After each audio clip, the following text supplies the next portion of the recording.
Wahabi, satu konspirasi Yahudi menjatuhkan Islam dari dalam.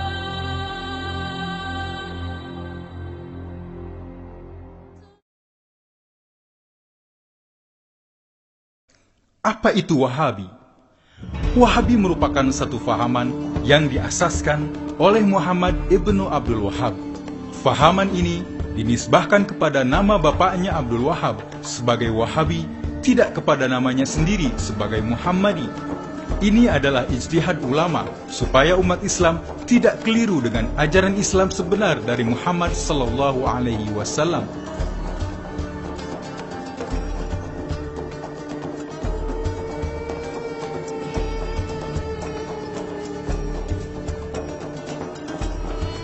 Muhammad ibnu Abdul Wahhab. Siapakah Muhammad ibnu Abdul Wahhab? 1793, lahir di kampung Ainiyah, Najd, Arab Saudi.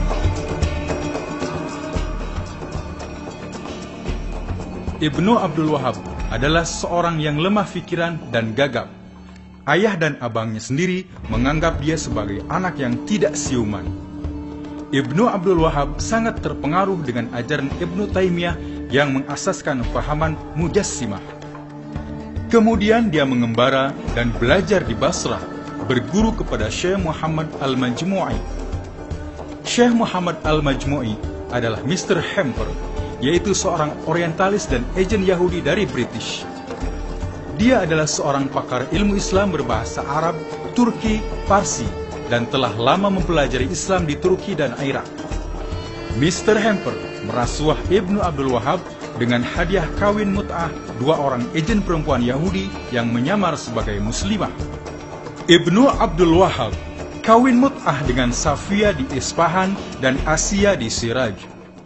Maka dengan mudah Yahudi mencatur Ibnu Abdul Wahhab semau-maunya mengajar aliran baru dalam Islam sesuai dengan perancangan Yahudi.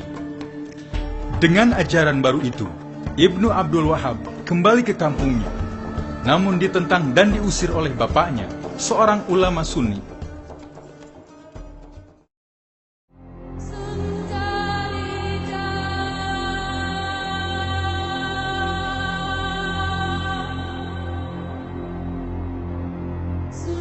Kerjasama Yahudi, keluarga Al-Saud, dan golongan Wahabi membentuk kerajaan Arab Saudi.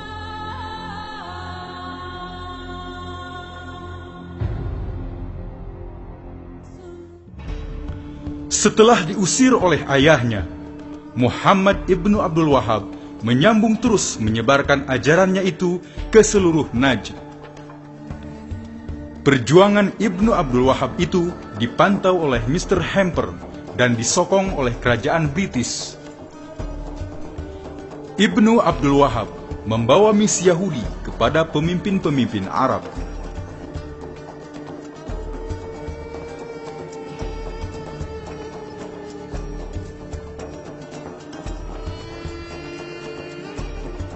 Pada tahun 1747, Ibnu Abdul Wahhab bertemu dengan Muhammad ibnu Saud.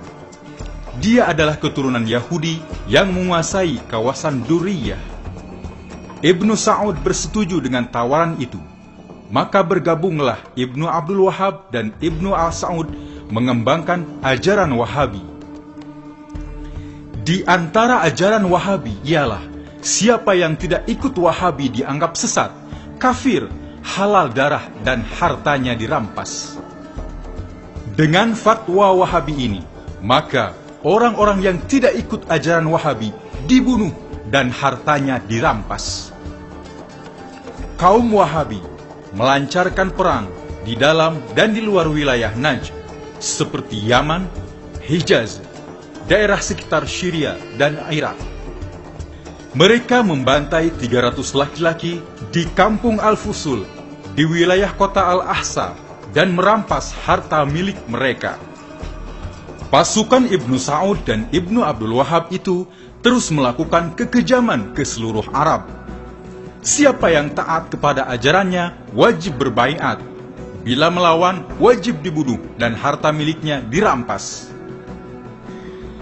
Di antara umat Islam yang paling banyak dibunuh pasukan ini adalah keturunan Rasulullah Sallallahu Alaihi Wasallam. Namun, ada di antara keturunan Rasulullah Shallallahu Alaihi Wasallam yang sempat melarikan diri ke Malaysia dan Indonesia. Peninggalan Rasulullah Shallallahu Alaihi Wasallam dimusnahkan supaya umat Islam tidak lagi membesarkan Rasulullah Shallallahu Alaihi Wasallam dan keturunannya. Pada tahun 1793, Ibnu Abdul Wahab meninggal dunia. Namun ajaran Wahabi makin berkembang dengan sokongan keluarga Al-Saud dan British atau Yahudi. Dinasti Al-Saud dan golongan Wahabi terus meluaskan jajahannya hingga pada tahun 1912 berjaya menguasai seluruh Najd.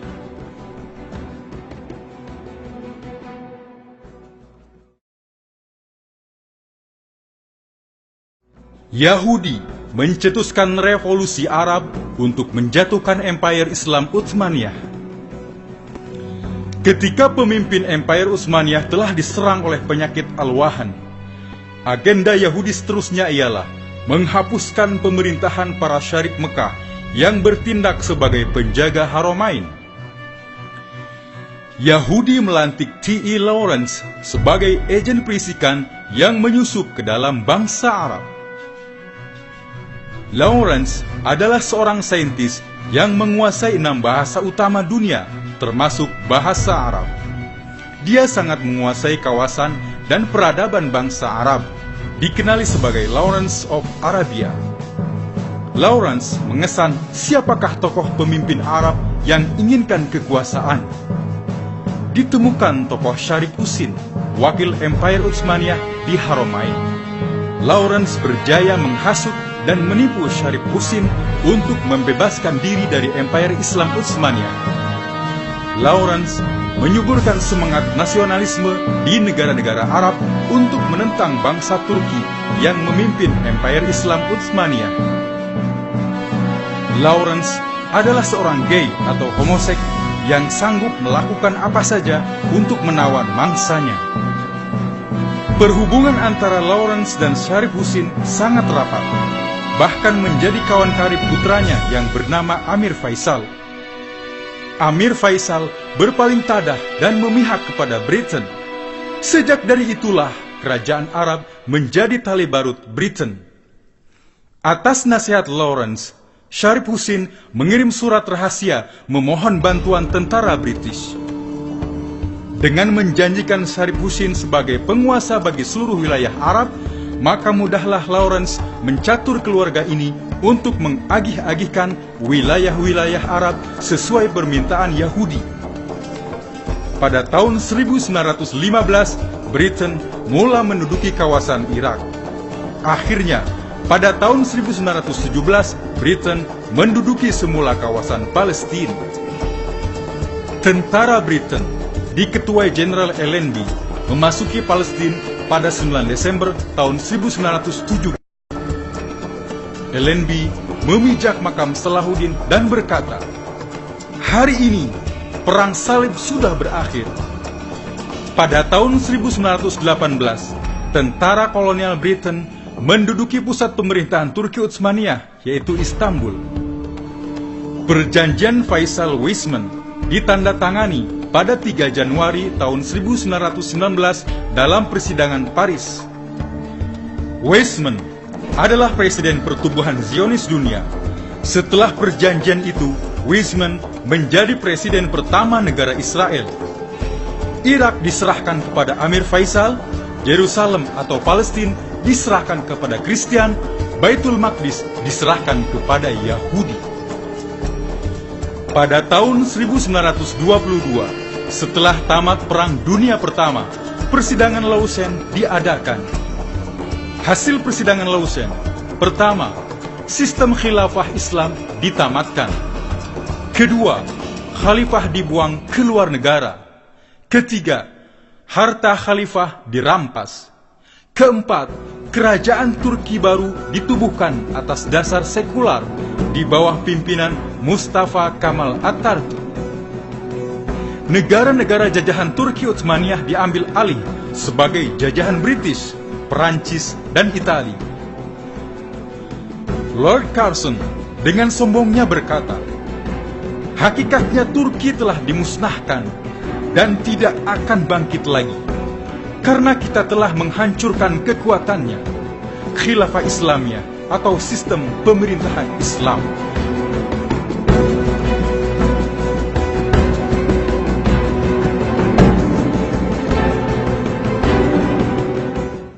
Yahudi melantik Saudi dan Wahabi sebagai penguasa Haramain. Setelah kejatuhan Empire Utsmaniyah, negara-negara kecil seperti Kuwait, Yaman, dan lain-lain diserahkan kepada kabilah-kabilah yang dipilih oleh Yahudi. Negara-negara kecil itu semua tertakluk pada penjajahan British, Prancis, dan Itali. Janjinya kepada Syarif Husin untuk mengangkatnya sebagai penguasa seluruh Arab hanyalah janji kosong. Syarif Husin hanya mendapatkan kerajaan Jordan yang kecil dan miskin.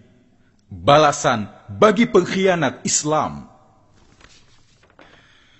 Pada tahun 1925, keluarga Al Saud berjaya menawan kota suci Mekah daripada Syarif Husin. Pada 10 Januari tahun 1926, Abdullah Aziz Al Saud ditabalkan menjadi Raja Hijaz di Masjidil Haram, Mekah. Pada tahun 1932, setelah menguasai sebagian besar semenanjung Arab, Ibnu Saud menamakan tanah gabungan Hijaz dan Najd sebagai Arab Saudi. Abdullah Aziz Ibnu Saud kemudian menabalkan dirinya sebagai Raja Arab Saudi dengan sokongan pihak British. Fahaman Wahabi menjadi agama resmi Arab Saudi dan dikembangkan ke seluruh dunia. Mengapa Yahudi mencipta Wahabi? Pertama, Yahudi sangat faham bahwa kekuatan umat Islam adalah pada kekuatan ruhnya, yakni ruh yang sangat kenal, cinta dan takut kepada Allah Subhanahu wa Ta'ala. Oleh karena itu, umat Islam mesti dipisahkan dari Allah.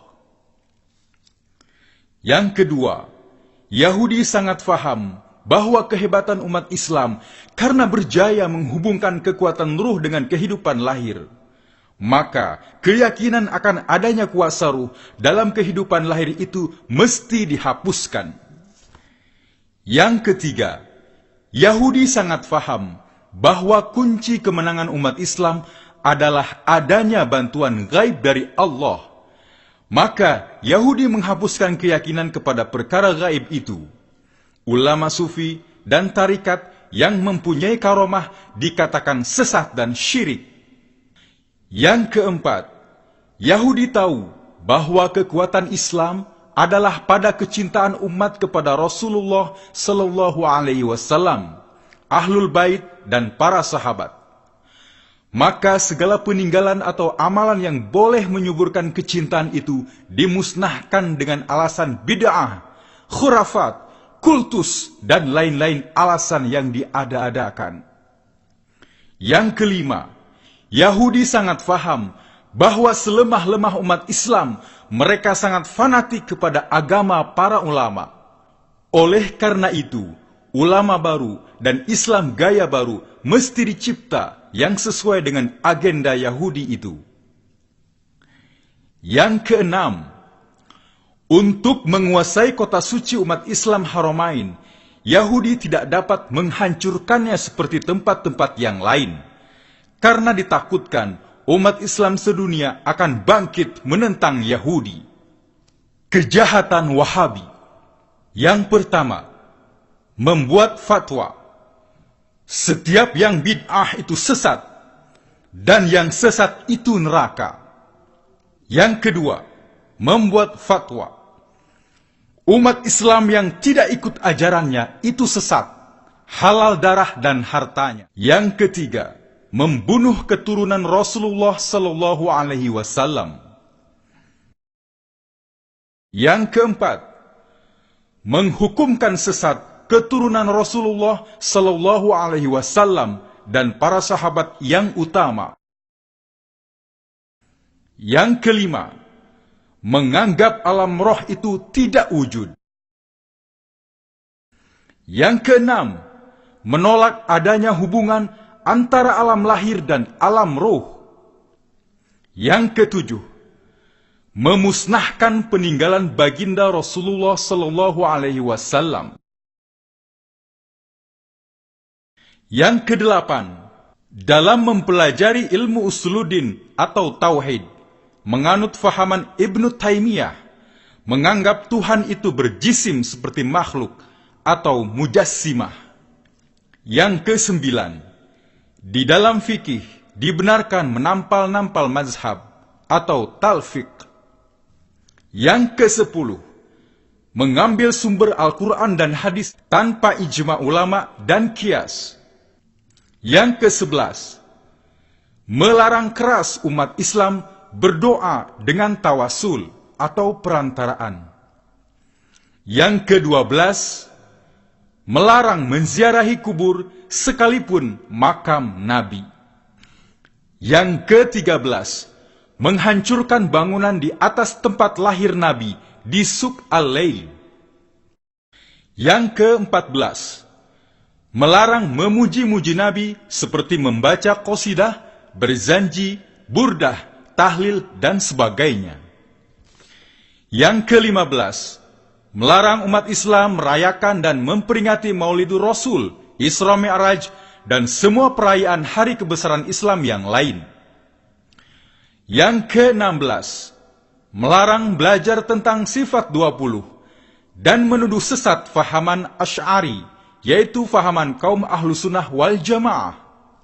Yang ke-17, melarang amalan tarikat, umpamanya tarikat Naqsabandi, Qadiri, Sazali, Saman, Muhammadiyah, dan lain-lain. Yang ke-18, mengundang Amerika untuk mengeksploitasi kekayaan minyak di Timur Tengah. Yang ke-19, berkomplot dengan Amerika membina pangkalan tentara di Arab Saudi. Yang ke-20, meminta bantuan tentara bersekutu dalam Perang Teluk untuk menghancurkan Saddam.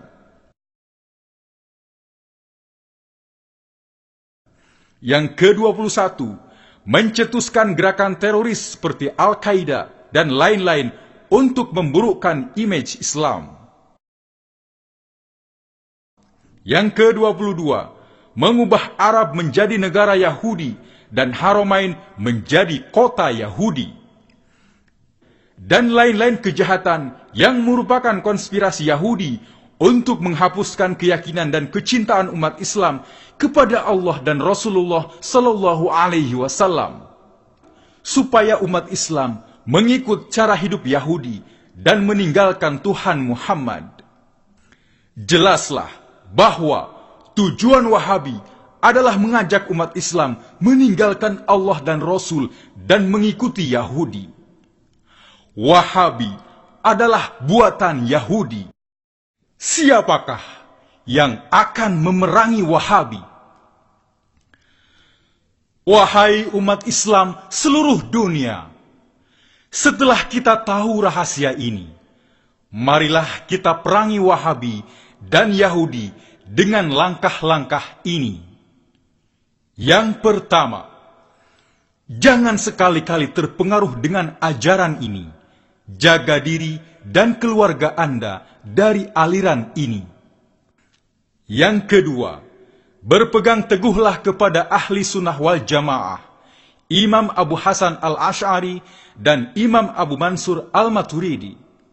Yang ketiga, kuatkan hubungan dengan Allah dan Rasulullah Sallallahu Alaihi Wasallam. Kuatkan hablum minallah dan hablum minan nas. Yang keempat, berfikih dengan salah satu mazhab yang empat, Syafi'i, Maliki, Hambali, atau Hanafi. Jangan dicampur-campur. Yang kelima, lawanlah hawa nafsu. Buang segala sifat jahat dalam diri kita dengan bertasawuf berpandukan Imam Al-Ghazali. Yang keenam, amalkan wirid dan zikir secara berdisiplin dan istiqomah, atau amalkan tarikat yang ada mursyid. Yang ketujuh, jangan mudah terpancing dengan tawaran manis atau provokasi Wahabi. Yang kedelapan, jangan sekali-kali terlibat dengan gerakan militan atau teroris. Yang kesembilan, banyaklah bertaubat atas dosa-dosa sendiri dan dosa umat Islam. Yang kesepuluh, berdoalah kepada Allah agar segera didatangkan pemimpin kebenaran yang dapat menghapuskan ajaran ini.